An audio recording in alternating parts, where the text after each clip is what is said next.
This guide will help you understand how to request payouts on Robinhood effectively. Follow these simple steps to ensure a smooth process. Step 1. Open the Robinhood app.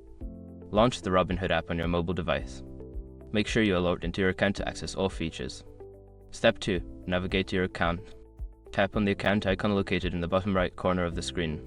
This will take you to your account settings and options. Step 3. Select Transfers. Before filing a refund or dispute, use the eshrock.com link in the description to open the refund dispute deadline calculator and confirm your deadline.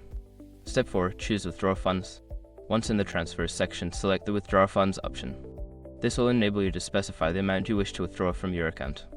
Step 5. Confirm your withdrawal. Enter the amount you want to withdraw and follow the prompts to confirm your request. Make sure to review the details before finalizing the transaction. Once you've completed these steps, your payout request will be processed. Keep an eye on your account for updates regarding the status of your withdrawal.